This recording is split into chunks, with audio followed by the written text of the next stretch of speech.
बच्चों, मैं निधि सिंह आपके इस वीडियो में स्वागत करती हूँ। पिछले लेक्चर में हम पढ़ रहे थे प्रॉपर्टीज ऑफ डिटर्मिनेंट। हमने 3 प्रॉपर्टी देखी थी और उनके एग्जाम्पल भी देखे थे। आज हम देखेंगे प्रॉपर्टी और भी जो बाकी रह गई थी उनको देखेंगे। चलिए शुरू करते हैं। ये हमारी चौथी प्रॉपर्टी है। चौथी प्रॉपर्टी देखते हैं क्या होती है। देखिए, if any row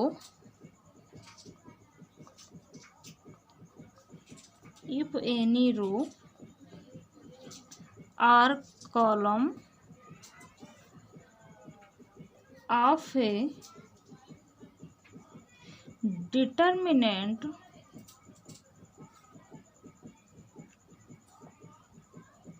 is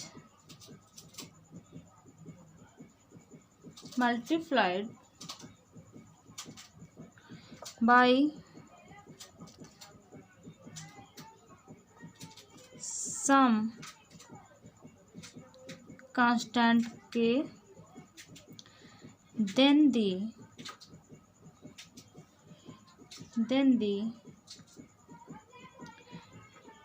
value of determinant becomes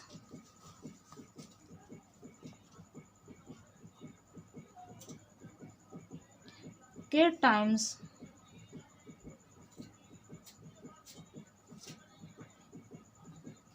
the original value। ये है प्रॉपर्टी नंबर 4। हम इसको एक एग्जाम्पल के माध्यम से देखेंगे। इसमें लिखा है इफ एनी रो, एनी का मतलब होता है एक। इफ एनी रो और column of a determinant is multiplied by same constant k, then the value of determinant becomes k times of original value। Determinant में जब हम किसी डिटर्मिनेंट में मल्टीप्लाई करते हैं किसी वैल्यू, मतलब कांस्टेंट के है, कोई स्केलर कोई भी हो सकता है, 1 2 3 4, तो जिस रो में मल्टीप्लाई करेंगे तो उसी रो में होगा, पूरे डिटर्मिनेंट में मल्टीप्लाई नहीं होगा। जिस रो में करेंगे, R1 में करेंगे तो R1 में मल्टीप्लाई होगा, R2 में करेंगे तो R2 में होगा, C1 में करेंगे, C2 में करेंगे तो C3 में करेंगे, मतलब जिसमें करेंगे उसी में होगा, पूरे डिटर्मिनेंट में मल्टीप्लाई नहीं होगा। इसको एक एग्जांपल के माध्यम से देखते हैं। मान लो ये एक दिया है 2 3 माइनस का 1 0 माइनस का 1 2, कुछ भी ले सकते हो आप, 0, अपने हिसाब से आप कुछ भी ले सकते हो। अगर हम इसका निकालें डिटर्मिनेंट ऐसे नॉर्मली जैसे हम अभी तक निकाल रहे थे, तो 2 लिया, ये देखिए प्लस होता है, ये माइनस और ये प्लस होता है। ये 1 1 एलिमेंट है, 1 2 है, 1 3 है, ठीक है। 2 लिया, फर्स्ट रो फर्स्ट कॉलम छोड़ दिया, 0 माइनस का 4 0 माइनस का 4 माइनस का 3 उठाया। First row second column 0 minus का 0 0 माइनस का 0 माइनस का 1 उठाया। First row third column 0 minus का 0, ये आएगा, ये तो 0 हो गया, ये भी 0 हो गया, तो माइनस का 4 मतलब कि माइनस का 8 आएगा। इसका जो डिटर्मिनेंट आया है माइनस का 8 आया है, ठीक है, माइनस का 8 आया है। अब अगर हम कहें कि ये जो C2 है, ये जो C2 है, C2 को 3 से मल्टीप्लाई कर दो, ये जो C2 है C2 को 3 से मल्टीप्लाई कर दो, तो मेरे कहने का मतलब यही था, अगर C2 में मल्टीप्लाई करेंगे तो केवल सिर्फ और सिर्फ C2 के एलिमेंट्स में ही मल्टीप्लाई होगा, अदरवाइज C1 या C3 में मल्टीप्लाई नहीं होगा। चलिए इसको हम A' नाम दे देते हैं। मल्टीप्लाई जो करेंगे तो C2 में हमको मल्टीप्लाई करना है, तो फर्स्ट कॉलम तो एज इट इज और थर्ड भी एज इट इज हमने ऐसे लिख लिया। अब चेंजमेंट होगा तो सिर्फ और सिर्फ C2 में होगा, तो 3 3 का 9 और माइनस का 3 और 3 दूनी 6, ये आ गया। अब हम इसका डिटर्मिनेंट निकाल के देखेंगे, इसका निकालेंगे तो क्या आएगा, चलिए देखते हैं। 2 फर्स्ट रो फर्स्ट कॉलम हटाया, 0 माइनस का 12, 0 माइनस का 12, और फिर उठाया माइनस का 9। First row second column 0 minus का 0, 0 माइनस का 0, और माइनस का 1, 0 माइनस का 0। तो ये 0 हो गया, ये भी 0 हो गया।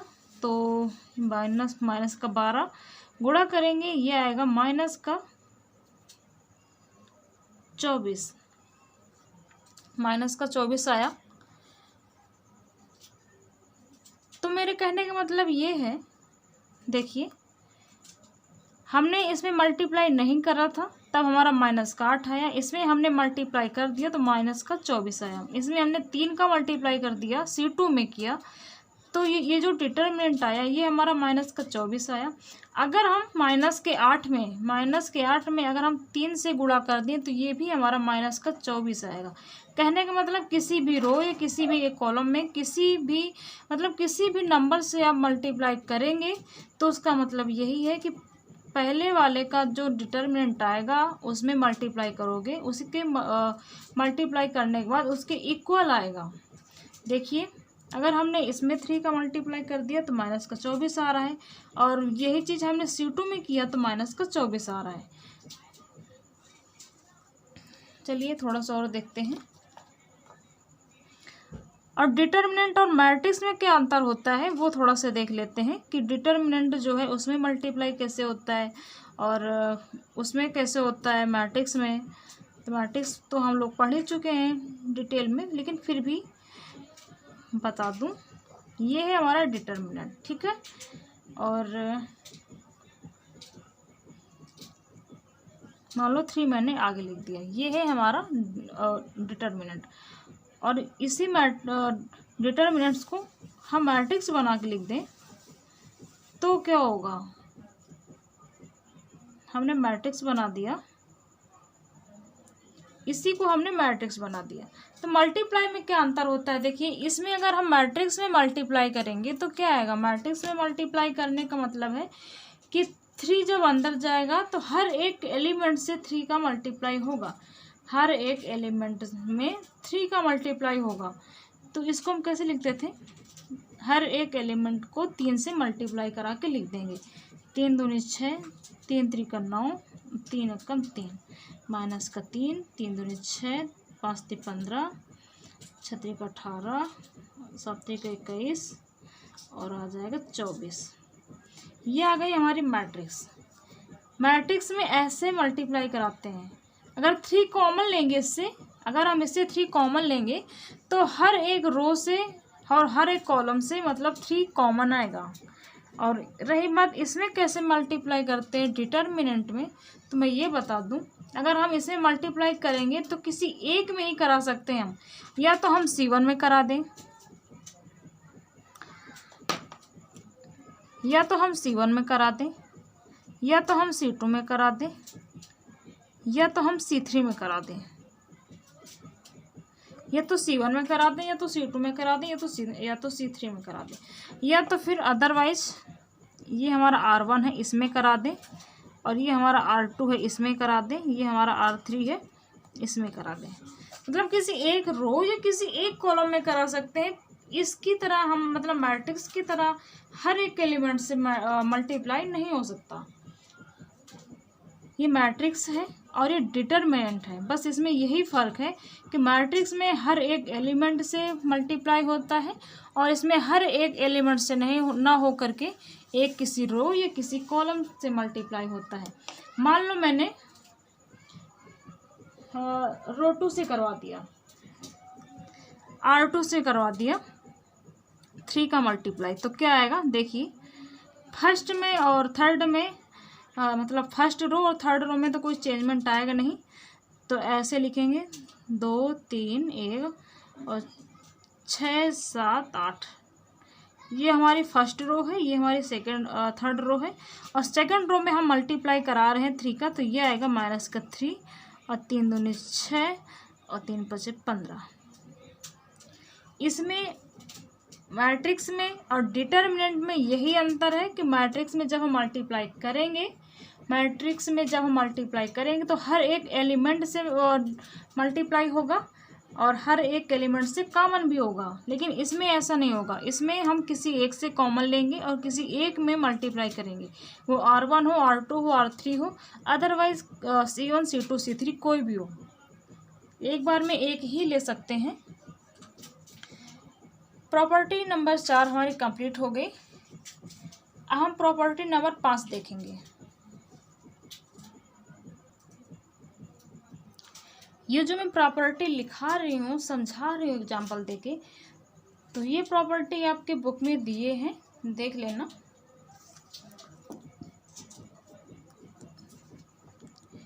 फिफ्थ है हमारी, इफ इज एलिमेंट ऑफ ए रो और column of A determinant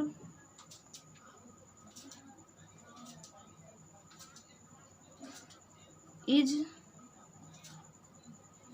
expressed as a sum of two or more terms, then the determinant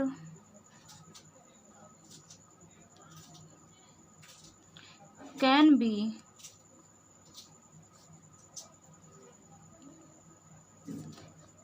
expressed as a sum of two or more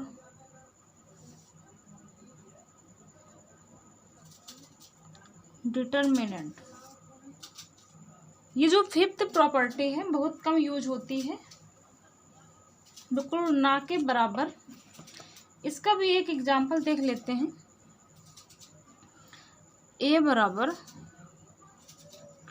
A plus X, C plus का Y, B plus का Z, B C, A B C A. इसको हम कैसे हल करेंगे? आप चाहो तो डायरेक्ट कर लो, अगर इसको और इजी बनाना चाहते हो तो और इजी भी बन जाएगा।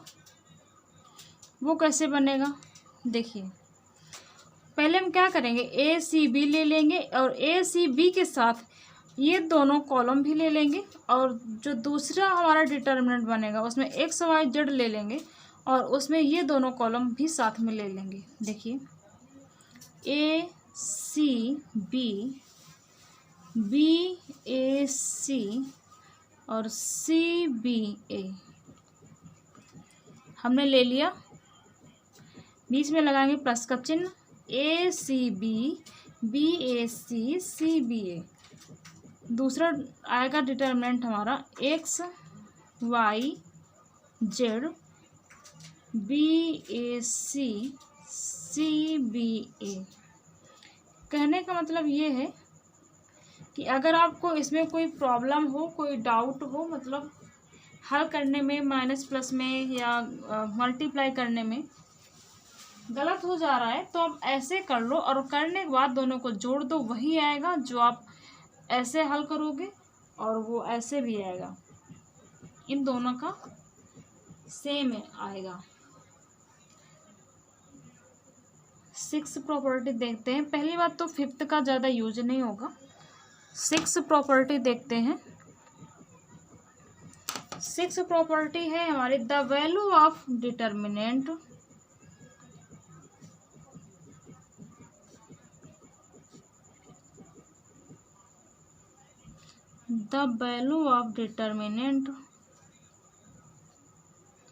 remains unaltered if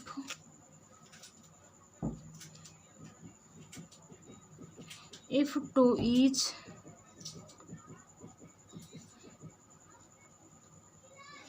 element of any row or column be added some multiple के, और के हमारा बराबर नहीं होगा 0 के, of the corresponding element of any other elements of any other row or column। इसका मतलब क्या है, हम एक एग्जांपल लेंगे। जो डिटर्मिनेंट के अंदर जो हमारा डिटर्मिनेंट होता है, अभी तो हम डायरेक्ट सॉल्व करते थे, अगर बड़ी बड़ी संख्याएं होंगी तो हम क्या करेंगे, डिटर्मिनेंट के अंदर हम जितनी ज़्यादा जीरोज बना लेंगे उतना ही हमारे लिए इजी हो जाता है लास्ट में सॉल्व करने पर। जितने ज़्यादा जीरो बन जाएंगे डिटर्मिनेंट में उतना जल्दी डिटर्मिनेंट हमारा निकल आएगा। चलिए एक छोटा सा एग्जांपल लेके देखते हैं। 2x2 का एग्जांपल लेंगे, बिल्कुल बेसिक से देखेंगे। छोटा सा एग्जांपल लेंगे, 1 2 4 7। अब हम कहें कि हमको C2 को 0 बनाना है, C2 A11 A12 को हमको 0 बनाना है। ये हमारा C2 एलिमेंट है, अरे C2 है, और ये हमारा C1 है, ठीक है, कॉलम 1 कॉलम 2। अब हम A12 को 0 कैसे बनाएंगे, पहली बात तो इसका डिटर्मिनेंट निकालेंगे। 7 माइनस का 4 दूनी 8 बराबर माइनस का 1 आया, माइनस का 1 आया। तो इसमें क्या बता रहा है, the value of determinant remains unaltered if each element of any row और column be added some multiple K of the corresponding element of any other row और कॉलम। इसका कहने का मतलब ये है कि आप 0 बनाओ, कोई भी एलिमेंट 0 बनाओ, 0 बनाने के बाद भी अगर आप डिटर्मिनेंट निकालेंगे तो ये जो आपका डिटर्मिनेंट आएगा इसमें कोई भी चेंजमेंट नहीं होगा। चलिए हम इसको 0 बनाते हैं। इसको 0 कैसे बनाएंगे,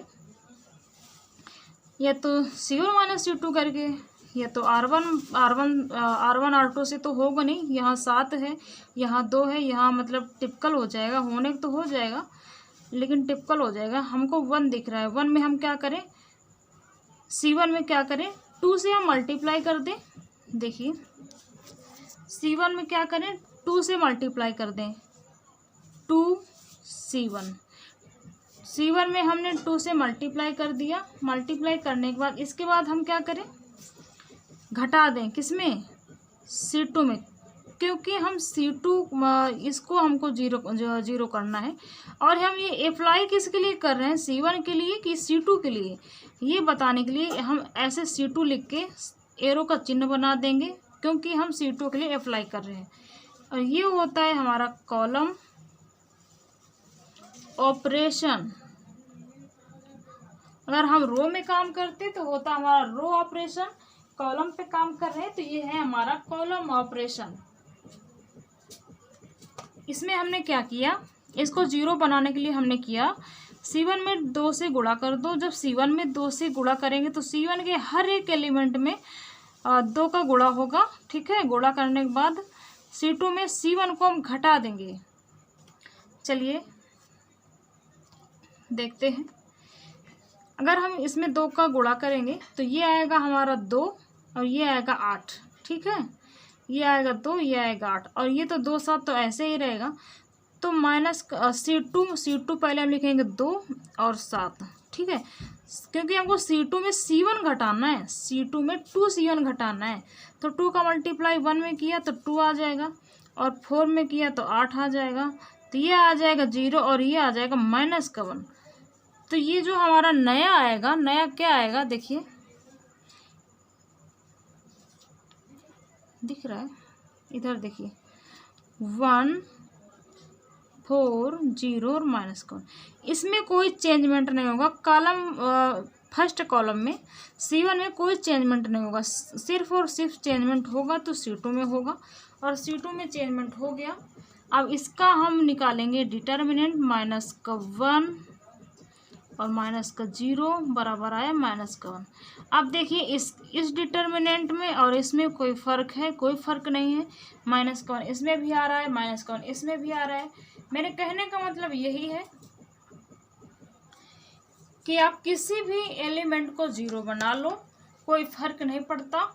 किसी भी एलिमेंट को जीरो बना लो, किसी भी रो उठा लो, किसी भी रो के एलिमेंट ले लो, किसी भी कॉलम का एलिमेंट ले लो, और डिटर्मिनेंट में हो सके जितना ज़्यादा से ज़्यादा 0 बना लो उतना ही ज़्यादा आसान हो जाता है डिटर्मिनेंट निकालना। और डिटर्मिनेंट जो आएगा उसमें कोई बदलाव नहीं होगा। देखिए कोई चेंजमेंट नहीं आ रहा है। -1 ये भी है और ये -1 ये भी है। प्रॉपर्टी 6 हमारी कंप्लीट हो गई।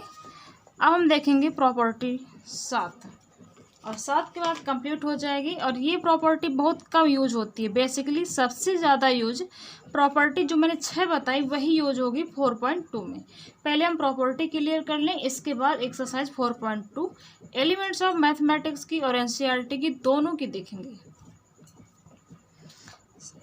द डिटर्मिनेंट, ये जो मैं लिखा रही हूँ, जो मैं आपको एग्जाम्पल दे के बता रही हूँ, ये प्रॉपर्टी दोनों बुकों में मिल जाएगी आपको, एलिमेंट वाले में भी और एनसीईआरटी में भी। आप product of square matrices of same order is equal the product of their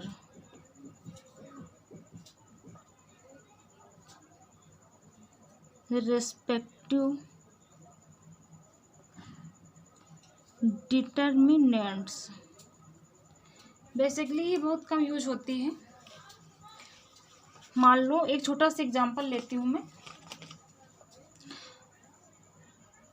determinant ए की वैल्यू 5 है और डिटर्मिनेंट बी की वैल्यू मान लो 15 है।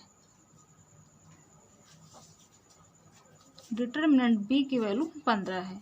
अगर मैं आपसे कहूँ कि डिटर्मिनेंट ए बी निकालिए तो आप कैसे निकालेंगे? ये देखिए ये अलग अलग हो जाएगा। डिटर्मिनेंट ए और determinant B, determinant A B निकालने के लिए कहा तो डिटर्मिनेंट ए और डिटर्मिनेंट बी दोनों अलग अलग हो जाएंगे। फिर हम क्या करेंगे इनका? हम करेंगे अब आसानी से मल्टीप्लाई। डिटर्मिनेंट ए का मान है हमारा 5 और डिटर्मिनेंट बी का मान है 15। इनका हमने गुणा किया, आ गया 75। और ये प्रॉपर्टी बहुत कम यूज होने वाली है। प्रॉपर्टी हमारी कंप्लीट हो गई और एक्सरसाइज 4.2 देखेंगे नेक्स्ट लेक्चर में। कोई डाउट हो तो कमेंट में ज़रूर बताएं। Please like, subscribe and share. मिलते हैं नेक्स्ट वीडियो में। तब तक के लिए बाय बाय। जय हिंद, जय भारत।